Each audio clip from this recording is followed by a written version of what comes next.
안녕하세요. 오늘도 사연살롱을 찾아주셔서 감사합니다. 환갑을 바라보는 여성이에요. 몽골 속담에 이런 말이 있대요. 칼의 상처는 아물어도 말의 상처는 아물지 않는다.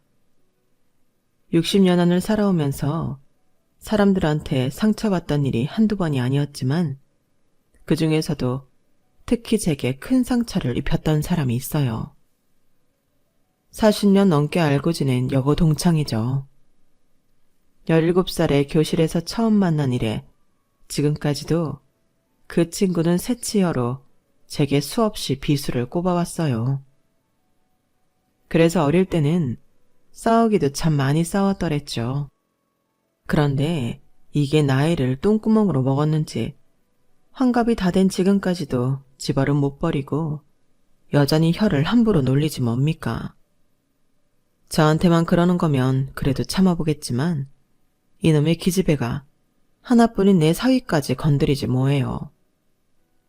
사위를 100년 손님이라고들 하지만 저한테 사위는 내 자식이나 마찬가지예요. 그래서 이번만큼은 도저히 참을 수가 없더라고요. 그래서 공개적으로 욕이나 실컷 먹으라고 이렇게 사연을 보내게 되었습니다. 속 좁은 늙은이라고 하셔도 어쩔 수 없지만 제 얘기를 들어보시면 다들 고개를 끄덕이실 거라고 믿습니다. 제게는 자식이 둘이 있어요. 맏딸에 둘째인 아들까지. 둘 다 제게는 금쪽 같은 자식들이죠.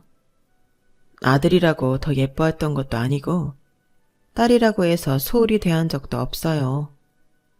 다들 똑같이 내 배 아파 낳은 자식이니까요. 하지만 둘 중에서 가장 마음이 가는 자식을 꼽으라고 한다면 어쩔 수 없이 아들을 꼽을 것 같아요. 왜냐하면 제 아들은 더 이상 이 세상에 존재하지 않기 때문이에요. 불행은 한꺼번에 찾아온다잖아요. 하필 남편이 회사에서 쫓겨나다시피 나오게 됐던 그 무렵 제 아들은 몹쓸병에 걸리고 말았어요. 당시 저희 집은 남편의 부하 직원이 단독으로 저지른 궁금 횡령에 제 남편도 가담했다는 누명을 쓰는 바람에 회사로부터 소송을 당한 처지였어요. 억울한 마음에 변호사를 선임해 싸웠지만 결과는 패소였고 회사가 입은 피해 금액 중 일부를 변상하라는 판결을 받게 되었죠. 그 바람에 장기 대출을 받아 장만했던 집도 팔고 본가와 친정에도 꽤 빚을 지게 됐어요. 상황이 이러니 어쩌겠어요. 저는 어린 자식들만 집에 두고 남편과 함께 돈벌이에 나서야 했죠. 집안 살림만 하던 제가 할 수 있는 일이라고 해봐야 식당에서 일을 하거나 화장품 방문 판매를 하는 정도에 불과했어요. 다행히 동네 아주머니 소개로 대학가 근처에 있는 반찬 가게에서 일을 할 수 있었죠. 주인 아주머니가 인심이 좋은 분이라서 그날 팔고 남은 반찬을 가져다 먹게 해주셨어요. 그렇게 반찬값도 아껴가며 어떻게든 이 난관을 헤쳐가려 안간힘을 썼는데 그 노력이 한순간에 무너져버리는 사건이 발생한 거예요.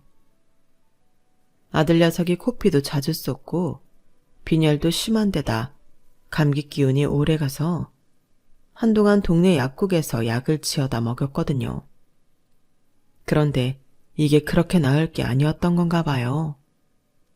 그날도 가게에서 일을 하고 있는데 아들 학교에서 전화가 온 거예요. 저희 애가 학교에서 쓰러져 병원에 실려갔더라고요. 가게 사장님께 양해를 구하고 병원으로 달려갔는데 거기서 대형 병원으로 가보는 게 좋겠다고 그러더군요. 그 말에 덜컥 겁부터 났어요. 그때만 해도 아이 상태가 어느 정도로 심각한지 몰랐기 때문에 돈 걱정이 먼저 됐거든요. 집이 어려워진 이후로 의료보험비를 못 냈기 때문에 검사비도 만만치 않게 들 텐데 어쩌나 싶었죠.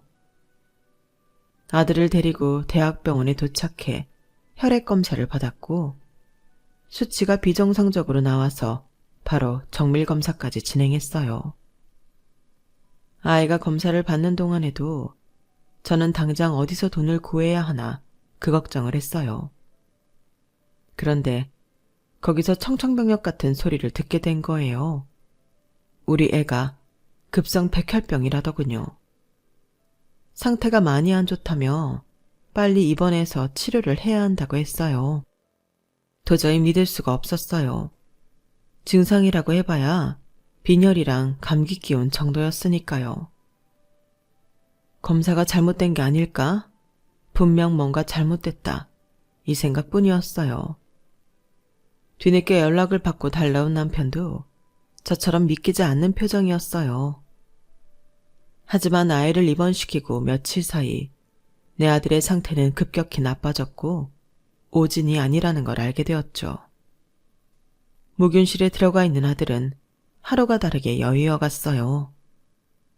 이제 고작 9살밖에 안 된 아이가 감당하기에는 항암 치료는 너무도 가혹했어요. 하지만 그보다 더 가혹한 건 현실이었죠. 저희 부부에겐 엄청난 병원비를 감당할 여력이 없었거든요. 이미 남편 회사 일로 돈을 빌릴 수 있는 곳에서는 다 빌려 쓴 탓에 정작 내 자식의 목숨을 구하기 위한 돈을 빌릴 곳이 더는 없었어요. 사람이 왜 도둑질을 하는지 그때 조금은 알겠더라고요. 할 수만 있다면 도둑질을 해서라도 내 자식을 살리고 싶다는 생각뿐이었으니까요. 그건 남편도 마찬가지였을 거예요. 부모가 능력이 없어서 죽어가는 자식을 눈앞에 두고 바라볼 수밖에 없는 심정은 정말 이제 안 겪어본 사람은 모를 거예요. 상황이 이렇다 보니 사람이 염치도 없어지더라고요. 친인척들은 물론 평소에 연락도 잘 안 턴 동창들한테까지 연락해 돈 좀 빌려달라고 사정을 했어요. 그러다 여고 시절부터 저와는 사이가 안 좋았던 친구한테까지 전화를 하게 되었어요. 역시나 그 친구는 첫마디부터 제 가슴을 후벼 파더군요.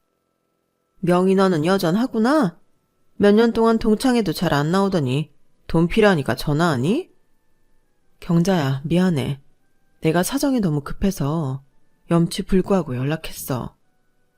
동창들한테 니네 집 사정은 다 들었으니까 죽는 소리 할 거 없어. 넌 부모가 돼서는 어떻게 네 자식 상태가 그 모양이 된 것도 몰랐니? 그리고도 네가 엄마니? 난 우리 딸 표정만 평소랑 달라도 아픈 데는 없는지, 혹시 친구랑 싸웠는지 하나부터 10까지 다 챙겨본다고. 그래야 엄마라고 할 수 있는 거 아니니? 그래, 네 말이 맞아. 내가 엄마 역할을 제대로 못해서 이렇게 된 것 같아. 아니, 다행이다. 말이 낯으니 말이지만 우리 딸은 얼마나 나를 의지하는지 모른다? 이유가 뭐겠니? 애 눈에도 내가 믿고 의지할 수 있을 만큼 믿음이 가니까 그런 거지. 자식을 낳았다고 해서 다 엄마가 아니야. 엄마로서 자기한테 제대로 역할을 해줄 때 엄마라고 불릴 자격이 있는 거라고.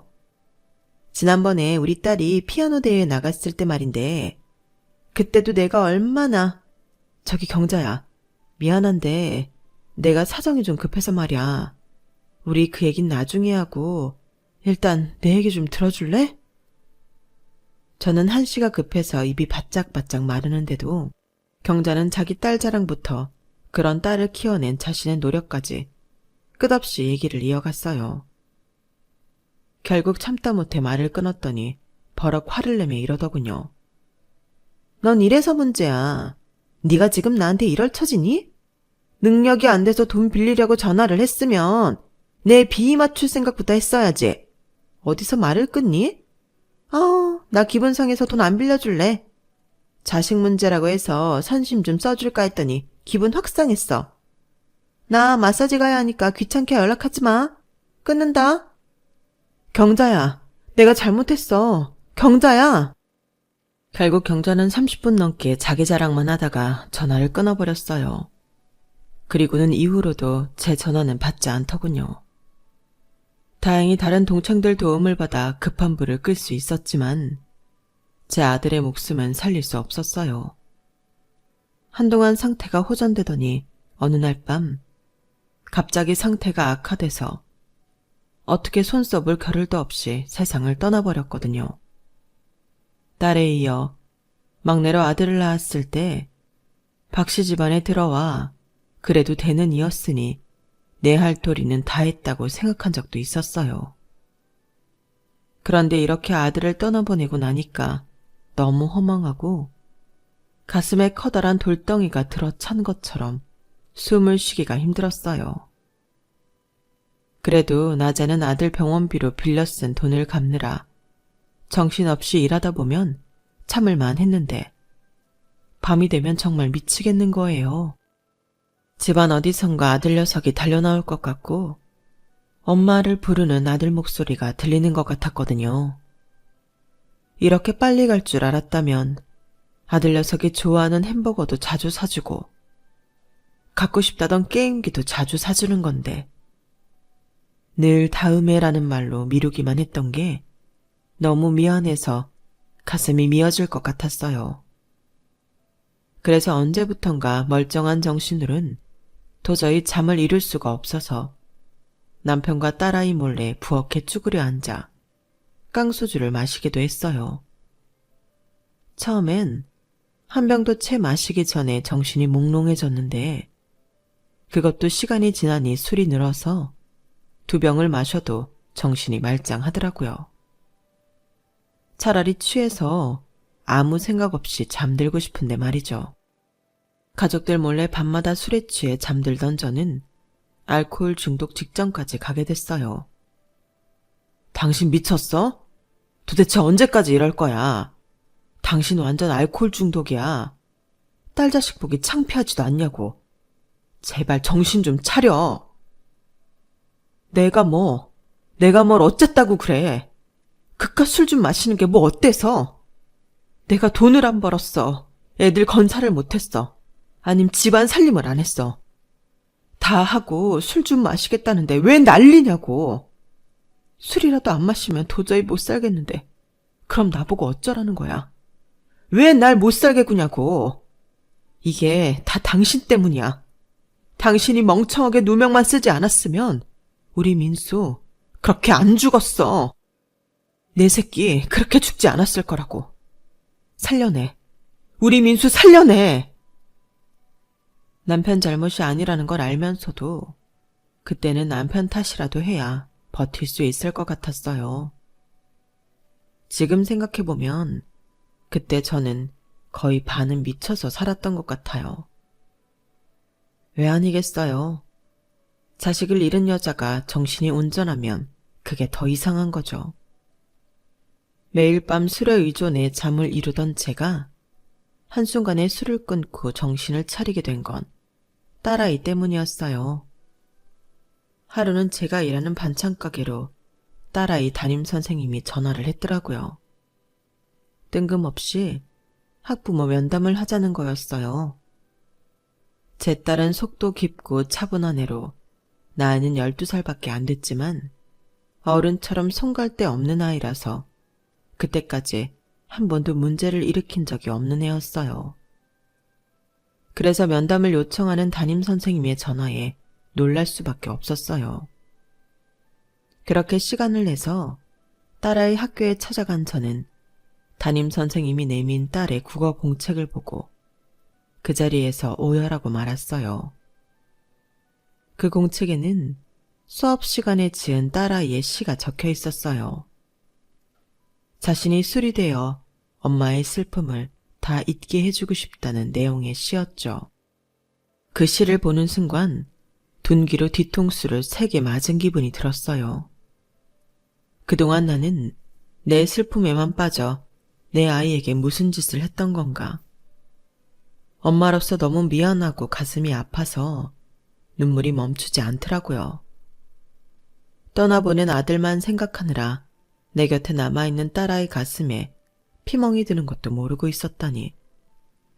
전 정말 엄마로서 실격이라는 생각이 들었죠. 딸아이의 시를 읽고 정신이 번쩍 든 저는 바로 집으로 가 집에 있는 술을 죄다 내다 버리고 그날부터 술을 딱 끊어버렸어요. 그리곤 아들에 대한 그리움은 잠시 접어두고 남아있는 딸한테 집중하기로 했어요. 처음엔 딸아이 때문에 슬픈 티를 내지 않으려고 했었는데 그게 시간이 지나다 보니 제 자신에게도 일종의 최면이 되었던가 봐요. 좀처럼 살아갈 희망도 없던 제가 술 없이도 멀쩡히 잠도 자고 밥도 먹게 되었거든요. 내 딸을 위해서라도 다시 일어서야겠다는 일념으로 남편과 합심해 열심히 일해 돈을 벌었고 그 결과 모든 빚을 다 청산하고 0에서부터 다시 시작할 수 있었어요. 그렇게 되기까지 20년 가까운 시간이 걸렸지만 그 긴 세월 동안 포기하지 않은 덕에 희망이 현실이 될 수 있었던 것 같아요. 성인이 된 딸은 고등학교 졸업 후 전문대에 진학해 유치원 선생이 되었어요. 아침 일찍 출근해서 일반 회사들보다 늦게 퇴근을 했지만 월급은 턱없이 적었어요. 그런 박봉을 받으면서도 딸아이는 알뜰히 저축까지 하더라고요. 언제가 될지 모르지만 결혼할 때 부모한테 손을 벌리고 싶지 않다는 게 이유였죠. 어릴 때부터 부모가 돈 때문에 힘겹게 살아가는 걸 가까이서 지켜본 터라 그런 생각을 하게 된 건지도 모르겠네요. 여고 동창들 자식들이 하나 둘 시집 장가를 가는 동안 제 딸은 묵묵히 일만 했어요. 딱히 결혼 생각이 없어 보이지는 않았는데 남자를 만나는 것 같지도 않아서 내심 걱정이 되더라고요. 그 무렵 제 딸과 동갑내기 딸을 가진 경자가 동창 모임에 청첩장을 들고 나왔더라고요. 자기 딸이 결혼한다면서요. 내가 의사 사위 들이느라 요즘 허리가 휜다. 내가 딸이 하나였으니 망정이지 의사 사위 둘만 들였다간 길바닥에 나 앉을 판이라니까. 그래도 우리 집 바깥 양반 말대로 이것도 일종의 투자다 생각하니까 돈 아까운 줄은 모르겠더라. 근데 명인이네 딸은 결혼 소식 없니? 만나는 남자도 없대?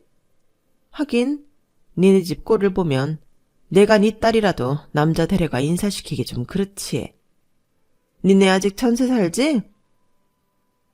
어쩜 말을 해도 꼭 저렇게 하는 건지 정말 저 주둥이를 바늘로 꽉 꿰매고 싶었어요.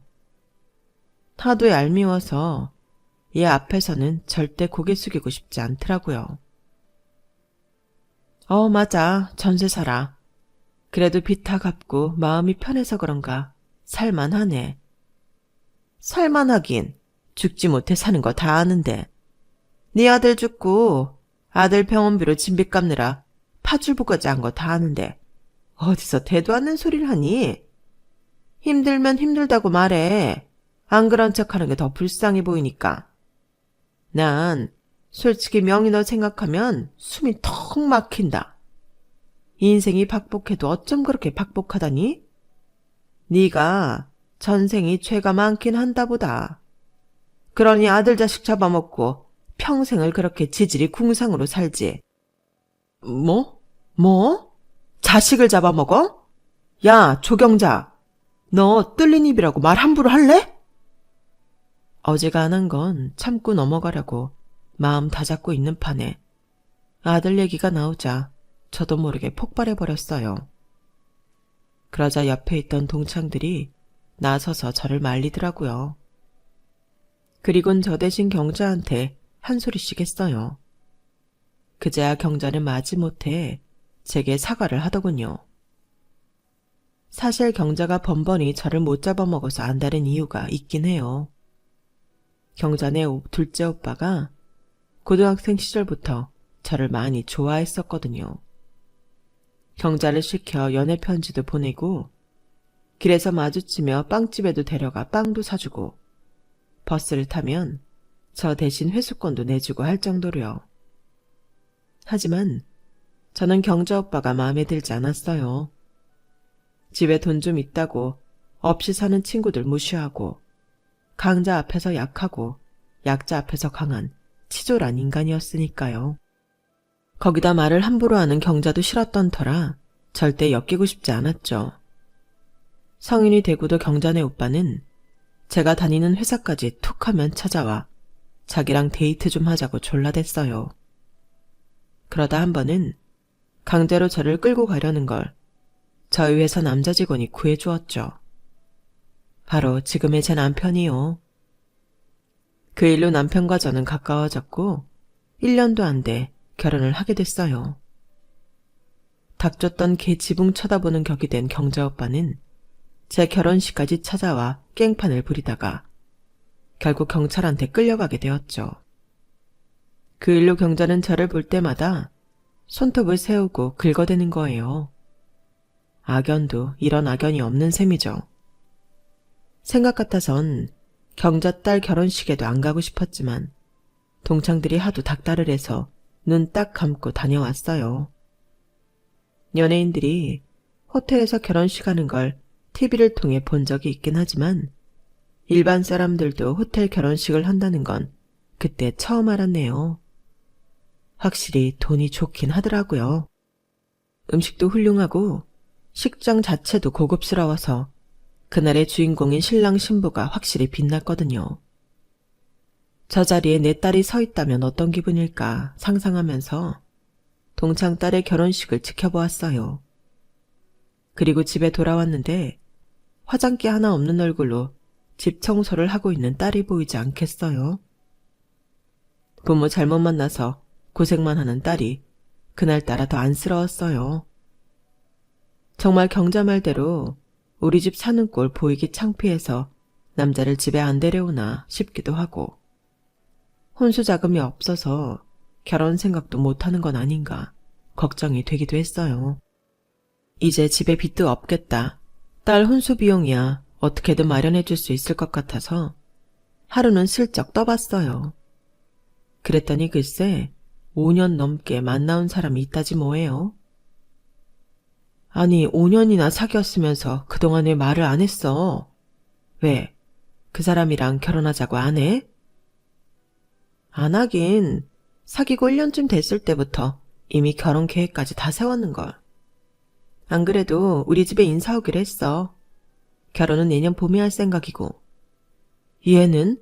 아니 그걸 이제야 말하면 어떡해. 결혼하는데 돈이 한두 푼 드는 것도 아니고 엄마랑 아빠도 준비할 시간을 줘야지. 봄까지 얼마 남지도 않았는데. 다 큰 자식이 결혼하는데 부모가 왜 결혼 비용 걱정을 해? 연애 기간이 길었던 것도 우리 둘이 결혼 자금 모으는데 시간이 걸려서 그런 거야. 그 사람네 집도 그리 넉넉한 편이 아니거든. 우리도 다 계획이 있으니까 너무 걱정하지 마. 그보다 인혁 씨, 우리 집에 인사 오면 예쁘게 좀 봐줘. 딸아이가 선택한 남자는 삼형제 중 장남으로 동생들과 함께 작은 청소업체를 운영하고 있었어요. 딸아이 말로는 건물 청소 하청을 맡아 하고 있다는데 워낙 성실해서 그런지 맡고 있는 건물도 많고 벌이가 꽤 괜찮다고 하더군요. 대학까지 나와 청소일을 시작한 계기는 모친 때문이라고 했어요. 30 무렵에 남편과 사별하고 새 아들을 키워낸 모친이 온갖 일을 해가며 생활을 꾸려가다 건물 청소일을 시작하게 됐는데 용역업체가 파산을 하는 바람에 월급도 못 받게 되자 다니던 회사를 관두고 자기가 그 업체를 인수했다고 하더군요. 회사를 인수하고 한동안은 적자에 시달리느라 결혼은 꿈도 못 꾸고 있었다네요. 그러다 군에서 제대한 막내 동생까지 합세해 삼형제가 본격적으로 일에 뛰어들고부터는 일이 잘 풀려서 지금은 꽤 잘 운영되고 있는 모양이었어요. 사람이 건실해 보이고 믿음직스러워서 조건과 상관없이 마음에 들더군요. 하지만 남편은 썩 마음에 들어하지 않는 눈치였어요. 아무래도 청소일을 하는 게 마음에 걸려 그런가 싶어 예비 사이가 돌아가고 남편한테 물었더니 글쎄 이러지 뭐예요. 자남이나 막내면 좋잖아. 왜 하필 장남이야? 거기다 홀어머니까지 있는 집에.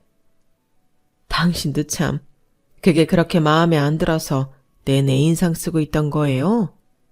난 또 회사원이 아니라 청소일 하는 게 걸려서 그러는 줄 알았네. 직업이 무슨 상관이야. 나도 직장 생활하다가 지금은 도배일 하고 있는데 직업에 귀천이 있는 것도 아니고. 그건 당신 말이 맞아요. 근데 여보, 장남이면 어떻고 막내면 어떻겠어요. 사람만 제대로면 그만이지. 그리고 무엇보다 우리 딸이 좋다잖아요. 내가 봐도 사람이 믿음직스럽고 강단도 있는 것 같아서 좋던걸요. 특히 우리 민정이 바라보는 눈빛이 나는 마음에 들었어요. 이런 사람이라면 아무리 힘든 시련이 닥쳐도 내 딸을 지켜낼 수 있겠다 싶더라고요. 당신처럼. 제 말에 남편은 멋쩍은지 슬쩍 저를 곁눈질하더니 더는 예비 사위에 대한 타박을 하지 않았어요. 그렇게 인사를 하고 돌아간 예비 사위는 이후로 틈틈이 저희 집에 찾아와 남편과 바둑도 두고 김장을 앞두고는 배추 나르는 일부터 배추 절이는 일까지 죄다 도와주고 갔어요. 집에서도 늘 하는 일이라고 맡겨만 달라더니 정말 능숙하게 일을 잘하더라고요. 홀어머니 밑에서 자라 그런가 힘이 필요한 집안일을 자주 해왔는지 따로 시키지 않아도 찾아서 곧잘 하는 것 같았어요. 그 점도 마음에 들더군요. 지들이 알아서 신혼집도 구하고 신혼 살림까지 다 준비한 탓에 저는 정말 힘 하나 안 들이고 딸을 시집 보내게 되었어요. 이듬해 본 딸아이는 결혼식을 했고 여고 동창들이 제 딸 결혼식에 찾아와 주었죠.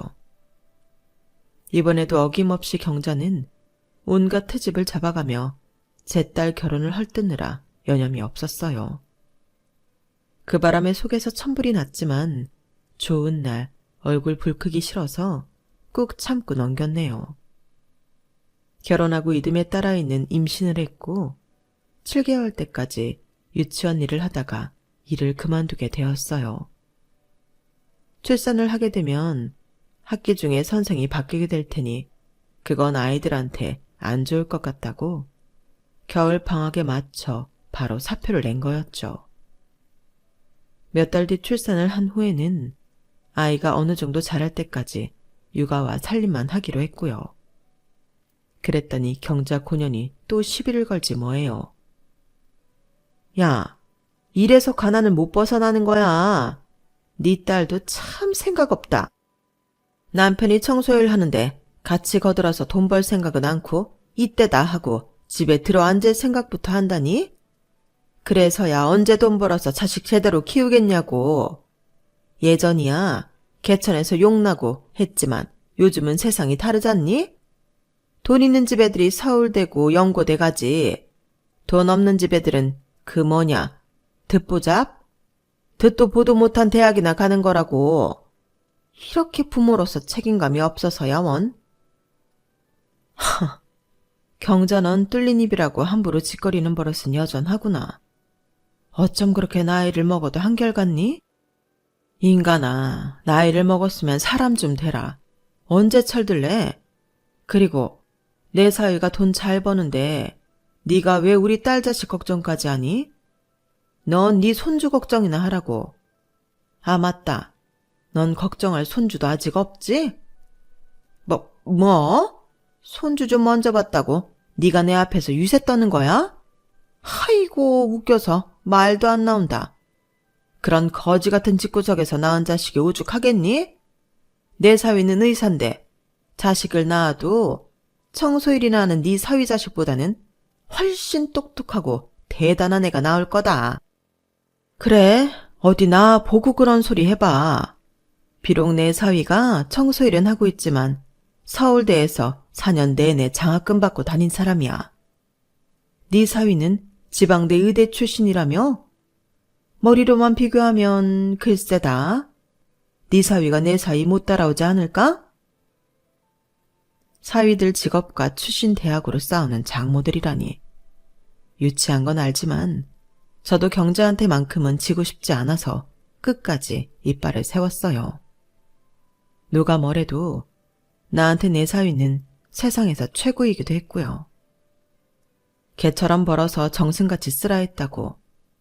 비록 힘든, 남들이 꺼리는 청소일은 하고 있지만 제 사위는 참 멋지게 사는 사람이거든요. 힘들게 땀 흘려 번 돈으로 직원 식구들까지 챙기고 철마다 시설에 기부도 많이 하고 있으니까요. 나 혼자 잘 먹고 잘 살기보다는 다 같이 나눠 먹고 살자는 게 제 사위 인생 모토라니 말 다 했죠. 게다가 확실히 서울대 출신이라 그런지 본업 외에도 여러 방면에서 꽤 짭짤한 부수입을 올리고 있었어요. 딸아이가 그러는데 부수입으로 모은 돈만 해도 꽤 된다고 하더라고요. 자기 일에서 능력 발휘에 돈 잘 벌고 아내랑 부모 형제, 장인 장모까지 잘 챙기는 만점 사위인데 그깟 의사 사위가 부러울까요? 경자 사위를 한 트럭으로 준다 해도 내 사위랑은 절대 안 바꿔요. 경자가 그렇게 제 사위를 못 잡아먹어서 안달인 이유를 제가 모르는 건 아니에요. 동창들이 그러는데 결혼하고 반년도 안 돼서부터 딸이 못 살겠다고 수시로 친정에 드나든다고 하더라고요. 경자 딸이 지방대 미대를 나왔는데 시어머니가 그렇게 무시한다네요. 따지고 보면 자기 아들도 지방대인 건 마찬가지인데 말이죠. 게다가 결혼 전부터 남자가 여자 문제로 몇 번 힘들게 한 적이 있었는데 결혼 후에도 달라진 게 없었다나 봐요. 경자 딸이 제 딸보다 1년 먼저 결혼했지만 아직 애 소식이 없는 것도 둘 사이가 안 좋아 그런다는데 아무리 그래도 그렇지 그렇다고 애꿎은 내 사위한테 함부로 하는 건 저도 두고 볼 수는 없죠. 나한테 그러는 거야 참고 넘기겠지만 내 자식이랑 내 사위 건드는 건 절대 용서가 안 되거든요. 그래서 언제 한번 경자 저걸 정신 차리게 해줘야겠다 생각했는데 그날이 이렇게 빨리 올 줄 누가 알았겠어요. 그동안 청소일 한다고 주변에서 내 사위를 깔본다는 건 저도 사람인지라 눈치채고 있었어요. 경자뿐만 아니라 다른 동창들도 은근히 내 사위를 무시하는 게 느껴졌으니까요. 동창들 모임 때 내 사위가 찾아와 장모 친구들이라고 식사 비용을 내주고 갔더니 뒤에서들 그랬다는 거예요. 자격지심에 없는 돈에 무리해서 식사 비용까지 냈다고요. 청소일에서 몇 푼이나 번다고 그런 허세를 떠냐고 말이죠. 그런데 이번에 그 주둥이들을 한 방에 누릴 수 있는 일이 생겼지 뭐예요. 제 사위가 글쎄 건물을 산 거예요. 동네 조그마한 건물도 아니고 도로변에 있는 6층짜리 건물을요. 일 외에도 부업으로 이것저것 한다는 말은 들었지만 결혼하고 10년도 안 됐는데 그 사이 그렇게 돈을 모았을 줄 누가 알았겠어요. 사위가 늘 제게 돈 잘 버는 사위 있으니 걱정 마시라고 입버릇처럼 말했지만 사실 그 말들을 고지 듣지는 않았거든요. 그런데 그 말이 빈말이 아니었던 거예요. 그래서 동창들을 불러 사위 건물에 있는 식당에서 밥을 사기로 했어요. 아직 영문을 모른 채 밥 얻어먹으러 나온 동창들은 무슨 좋은 일이 있어 밥을 다 산다고 그러냐고 묻더군요. 자랑하고 싶어서 입이 근질근질했지만 일단 밥을 다 먹고 얘기하려고 꾹 참았어요. 그리곤 식사를 마치고 나오면서 얘기를 했죠. 실은 말이야, 우리 사위가 건물주가 됐거든. 그래서 한턱 쏘려고 불렀던 거야. 나 어려울 때 니들한테 도움도 많이 받았잖니? 그 말에 동창들은 두 눈이 휘둥그레졌어요. 딱 한 사람, 경자만 빼고요. 아이고, 웃기지도 않네. 건물주? 요즘은 개나 소나 건물주라지? 왜? 어디 코딱지만한 빌라 하나 샀다니? 네 사위가 천안 청소이라는 거 여기서 모르는 사람이 어딨어? 청소부가 돈 벌어봤자 거기서 거기지. 무슨 건물주는. 되다는 소리 그만하고 기왕 온 김에 우리 사위 병원이나 구경들 하고 가. 작년에 우리 사위 병원 이 건물 4층으로 이전했거든. 이 건물이 신축인데다 목이 좋아서 세가 얼마나 비싼지 몰라.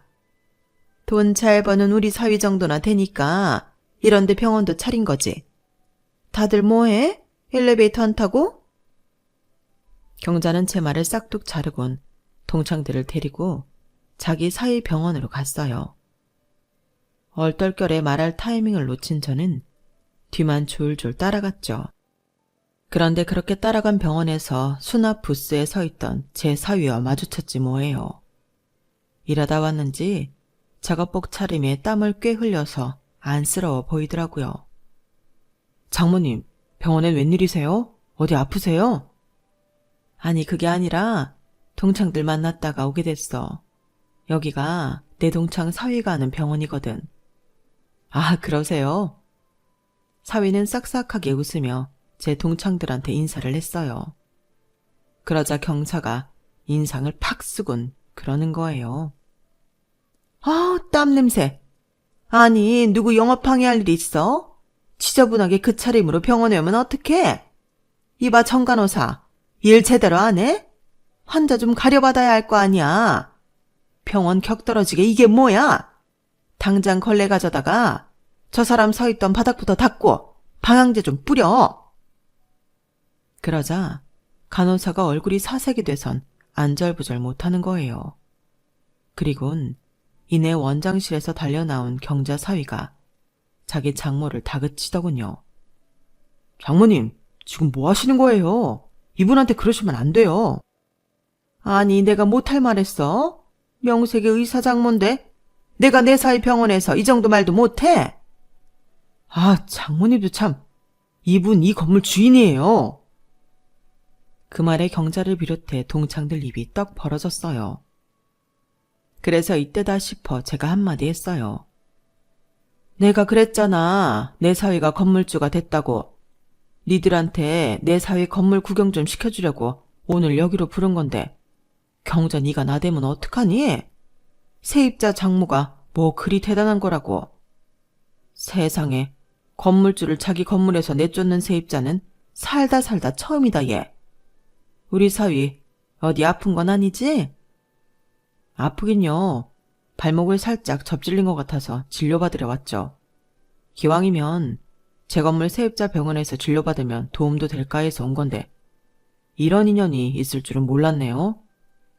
그래?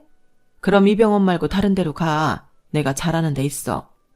이렇게 팔이 날리는 병원이라면 의사 실력이 형편없다는 증거거든. 경자야, 미안해서 어쩌니? 팔이 날리는 네 사위병원 내가 도와줘야 하는 게 맞겠지만 내 사위가 너무 귀한 사람이라서 아무 데서나 진료받게 할 수는 없거든. 그럼 난 내 사위 데리고 딴 병원 가볼 테니까 경자 넌 여기 더 있든가 해. 제가 사위를 데리고 병원 문을 나서자 동창들도 따라 나왔어요. 그리고 잠시 뒤 병원 안에서 경자의 악에 바친 비명소리가 들리더군요. 그날 이후 경자는 동창회에 나오지 않고 있어요. 들리는 소문엔 사위 병원이 망하고 딸과도 이혼을 해서 마음고생이 이만저만이 아니라고 하더라고요. 특히 그렇게나 무시하던 제 앞에서 그런 수모를 당한 게 참을 수 없었나 봐요. 환갑을 바라보는 나이에 벌어진 장모들의 싸움이 볼썽 사나우시겠지만 전요, 이번 일로 수십 년 묵은 채증이 확 내려간 기분이었어요. 장모 대신 제대로 복수를 해준 내 사위가 세계 최고인 것 같습니다. 아들을 가슴에 품었지만 사위가 아들이다 생각하고 잘 살아가 보려고 합니다. 지금까지 제 사연을 들어주셔서 감사합니다. 여러분들 소중한 가족들과 항상 행복하세요. 여러분, 사연 댓글에 응원과 현명한 조언 부탁드려요. 좋아요와 구독은 저에게 큰 힘이 됩니다. 오늘도 좋은 일 가득하세요.